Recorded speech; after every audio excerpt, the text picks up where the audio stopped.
श्री स्वामी समर्थ। मी प्रांजली।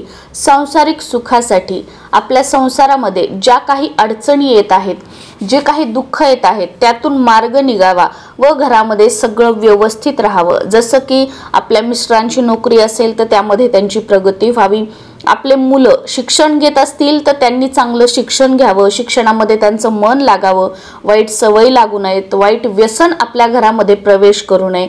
त्याचबरोबर जो काही पैसा आपल्या घरामध्ये येत आहे तो टिकावा, पैशाला पैसा लागावा, चार पैसे मागे पडावेत, घरात धनधान्य राहावं। त्याचबरोबर लग्नाचे मुलं मुली तुमच्या घरामध्ये असतील तर वेळेवर त्यांचा विवाह व्हावा व तुमच्या मुलाचं लग्न झालेलं असेल तर त्यांना संतान प्राप्ती व्हावी किंवा तुम्हाला स्वतःला संतान प्राप्ती व्हावी। उद्योगधंदा, व्यवसाय, व्यापार असेल तुमचा, छोटा असू द्या किंवा मोठा असू द्या, तो चांगला चालावा। यासाठी आपल्याला कुळदेवीची सेवा करणं अतिशय महत्त्वाचं असतं। वर्षभरामध्ये 2 वेळा, जसं की चैत्र नवरात्री असेल आणि शारदीय नवरात्री असेल, या 2 वेळाच आपण सगळेजण अगदी मनापासून आपल्या कुळदेवीची सेवा करतो, कुळदेवीसाठी उपवास धरत असतो। पण फक्त नवरात्रीमध्ये कुळदेवीची सेवा केली म्हणजे आपलं काम संपलं, किंवा मी कुळदेवीची सेवा केली, मी कुळदेवीची सेवा केली, आता मला काहीच प्रॉब्लेम नाही, असं होईल का? तर असं अजिबात नाही। मग आपल्या कुळदेवीचा आशीर्वाद आपल्या कुटुंबावर राहावा, घरातील आजारपण जे आहे ते संपूर्ण म्हणजे निघून जावं। यासाठी प्रत्येक महिन्याला जी दुर्गा अष्टमी असते बघा, महिन्यातून एकदा दुर्गा अष्टमी असते। आता अष्टमी तिथी ही महिन्यातून 2 वेळा येते, एक कृष्ण पक्षातील अष्टमी आणि एक शुद्ध पक्षातील अष्टमी। तर आपल्याला शुद्ध म्हणजे शुक्ल पक्षातील जी अष्टमी आहे त्याला आपण मराठीमध्ये शुद्ध म्हणतो आणि त्याला शुक्ल पण म्हटलं जातं। तर शुक्ल पक्षातील अष्टमी म्हणजे अमावस्येच्या नंतर जी अष्टमी येते ती शुक्ल पक्षातील अष्टमी असते आणि ही दुर्गा अष्टमी म्हणून ओळखली जाते। आणि जी कृष्ण पक्षातील अष्टमी तिथी असते ती नाही, शुक्ल पक्षातील जी अष्टमी तिथी येते ती दुर्गा अष्टमी म्हणून ओळखली जाते। म्हणजे महिन्यातून 1 वेळा दुर्गा अष्टमी येते। तर हे दुर्गा अष्टमीचं व्रत, मासिक दुर्गा अष्टमी व्रत कसं करायचं, या दिवशी सेवा काय करायची, किती अष्टमी हे व्रत करायचं, या व्रताला काय खायचं, उद्यापन कसं करायचं, अगदी संपूर्ण माहिती मी तुम्हाला या व्हिडिओमध्ये सांगणार आहे। अगदी म्हणजे महिन्यातला 1 दिवस दुर्गा अष्टमीचा जर तुम्ही आपल्या कुळदेवीचा उपवास या पद्धतीने धरला, या पद्धतीने सेवा केली, तर मी तुम्हाला सांगितल्याप्रमाणे ज्या काही तुमच्या अडचणी आहेत, म्हणजे मी हे जस्ट काही गोष्टी सांगितल्या की ज्या मला आठवल्या, पण याच्या व्यतिरिक्त पण तुमच्या आयुष्यामध्ये ज्या काही अडचणी आहेत, जे काही प्रॉब्लेम्स आहेत, ते सुटण्यासाठी हे जे व्रत आहे आणि या दिवशीच्या ज्या सेवा आहेत त्या अतिशय प्रभावशाली आहेत। आणि तुम्ही जर हे व्रत करू शकत नसाल तर मग फक्त तुम्हाला काही सेवा करायच्या आहेत, तर त्या कशा पद्धतीने करू शकता हे पण मी तुम्हाला या व्हिडिओमध्ये सांगणार आहे। तर आता महिन्यातील दुर्गा अष्टमीला सर्वात अगोदर ज्या दुर्गा अष्टमीपासून तुम्ही या व्रताला सुरुवात करणार आहात, अगदी कोणत्याही दुर्गाष्टमीपासून सुरुवात करा, कधीही। म्हणजे आता बघा, उद्या दुर्गाष्टमी आहे तर तुम्ही उद्यापासून सुरुवात केली तरीही चालेल, किंवा जेव्हा कधी तुम्ही हा व्हिडिओ बघाल त्यावेळेला तुम्ही कॅलेंडरमध्ये बघा की या महिन्यातील दुर्गाष्टमी कधी आहे आणि त्या दुर्गाष्टमीपासून तुम्ही व्रताला सुरुवात करू शकता। पहिल्या ज्या दिवशी आपण सुरुवात करणार आहोत त्या दिवशी संकल्प करायचा आहे। संकल्प कसा करावा हा व्हिडिओ आपल्या चॅनलवर आहे, तो तुम्ही बघू शकता आणि त्या पद्धतीने संकल्प करून या व्रताची सुरुवात करू शकता। संकल्प केला त्यानंतर आपल्याला पूजा मांडणी वगैरे असं काही या व्रतासाठी अजिबात नाहीये, अतिशय साधं सोपं व्रत आहे, त्यामुळे तुम्ही नक्कीच करू शकता। आपण या दिवशी उपवास धरायचा आहे। आता उपवास कसा धरायचा, तर आपण नवरात्रीमध्ये कसे बघा फराळाचे उपवास धरतो, तर त्या पद्धतीने या दुर्गा अष्टमीचा उपवास जो आहे तो प्रत्येक महिन्यातील अष्टमीला, दुर्गा अष्टमीला आपल्याला धरायचा आहे। म्हणजे दिवसभर फराळाचं खायचं आहे आणि हा जो उपवास आहे तो दुसऱ्या दिवशी सोडायचा आहे। बऱ्याचशा उपवासाला आपण कसं करतो, जसं की बघा वैभव लक्ष्मी असेल किंवा 16 सोमवार, आपण सायंकाळी पूजा अर्चा करून आपण जे जेवण बनवतो तो आपण नैवेद्य दाखवतो आणि ते आपण जेवण करतो। पण या दुर्गाष्टमीला जेवायचं नसतं, उपवास जो आहे उपवासाचं पारण जे आहे ते दुसऱ्या दिवशी आपल्याला करायचं आहे। दिवसभर काय करायचं, तुम्हाला जर शक्य असेल तुम्ही फळावर दुर्गाष्टमीचा उपवास पकडला तरीही चालेल, फळ, ज्यूस, चहा, दूध हे तुम्ही दिवसभर खाल्लं, दुसऱ्या दिवशी जेवण केलं तरीही चालेल। पण तुम्हाला हे शक्य नसेल, तुम्हाला औषध आहेत, गोळ्या आहेत किंवा तुम्ही उपाशी राहू शकत नसाल, तर मग अशा वेळेला तुम्ही काय करू शकता की मी दुपारी फळं, ज्यूस, चहा, दूध घेऊ शकता. संध्याकाळी तुम्ही फराळ करू शकता, म्हणजे एक वेळा फराळ करून तुम्ही हा उपवास पकडू शकता. किंवा तुम्ही 2 टाइम म्हणजे 2 वेळा तुम्ही फराळाचा खाऊन, किंवा तुम्हाला दिवसभर जसं असेल, तुम्हाला जसं शक्य होईल, तुमच्या शरीराला जसं पेलेल त्या पद्धतीने फराळाचे पदार्थ खाऊन तुम्ही हा उपवास करू शकता. तुम्ही भगर खाऊ शकता, साबुदाणा खाऊ शकता, असं काही नाही. पण मीठ जे वापरायचं आहे ना, ते सेंदव मीठ या उपवासासाठी वापरायचं आहे. आपलं नॉर्मल मीठ जे आहे ते या दिवशी मात्र खाऊ नका. आणि ही सेवा जी आहे, आता प्रत्येकाची आपली कुळदेवी ही वेगवेगळी आहे. हा दुर्गाष्टमीचा जो उपवास आहे तर हा तुमच्या कुळदेवीसाठी समर्पित आहे. त्यामुळे संकल्प करताना तुम्ही तुमच्या कुळदेवीचं नाव घ्या. त्या संकल्पामध्ये आपल्या कुळदेवीला सांगा की माझ्या घरात जसं की मुलाचं लग्न होत नाहीये, त्यासाठी मी 11 दुर्गाष्टमी हे उपवास करणार आहे. किंवा मी 1 वर्ष म्हणजे प्रत्येक महिन्याला एक, असं 12 महिने 1 वर्ष मी दुर्गाष्टमीचा हा उपवास करणार आहे. तुमच्या कुळदेवीचं नाव घेऊन किती करणार आहात हे तुम्हाला त्याच्यामध्ये बोलायचं आहे. तर हे झालं उपवासाचं. या पद्धतीने तुम्ही करू शकता, साधं सोपं.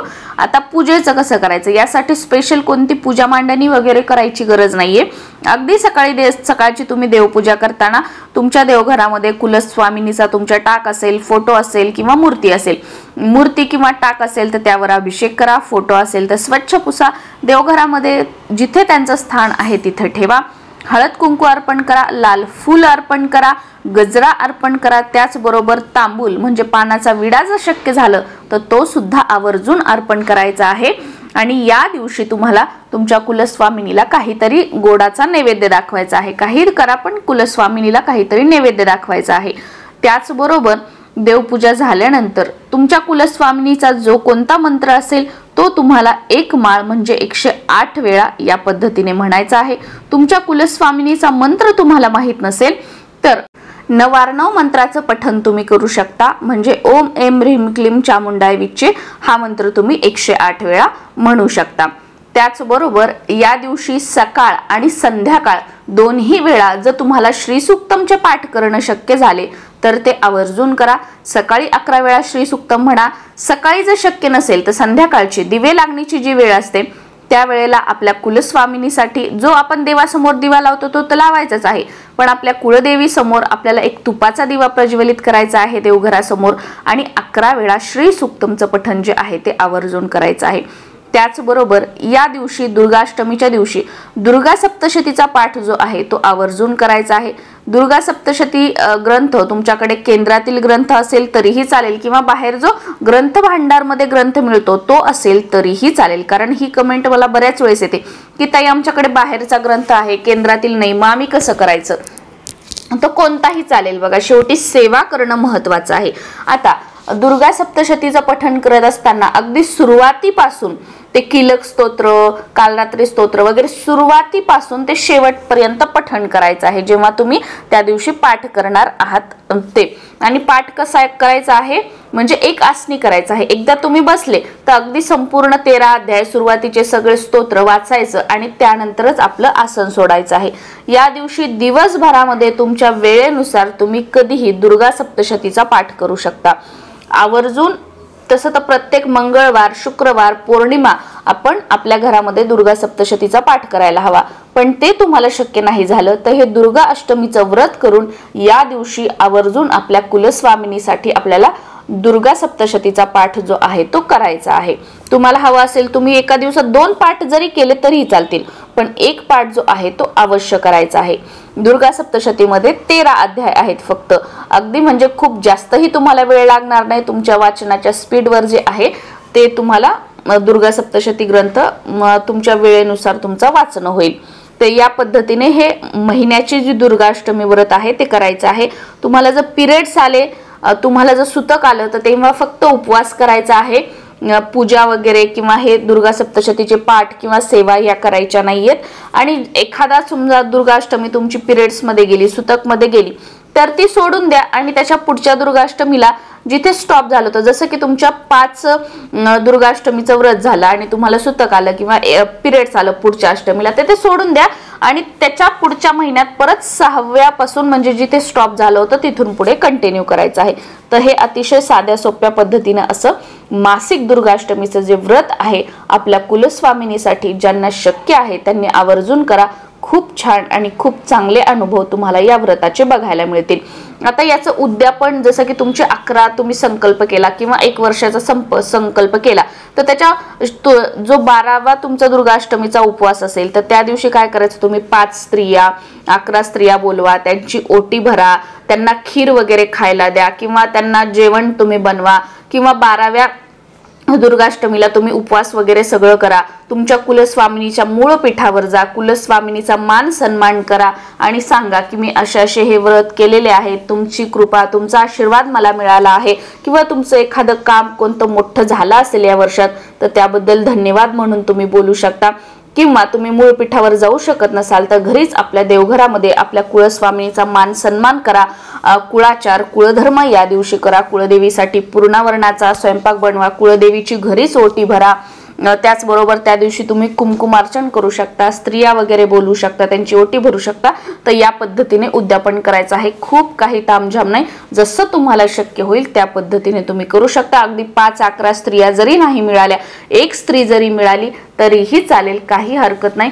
आणि घरी जी तुम्ही ओटी वगैरे कुलस्वामिनीची भराल तर तुमच्या घराच्या आजूबाजूला जिथे कुठे देवीचं मंदिर असेल तिथे जाऊन तुम्ही ती ओटी दुसऱ्या दिवशी अर्पण करू शकता किंवा जेव्हा कधी तुम्ही मूळ पीठावर जाल तर तेव्हा हे तिथे घेऊन तुम्ही जाऊ शकता आणि तिथे अर्पण करू शकता। श्री स्वामी समर्थ।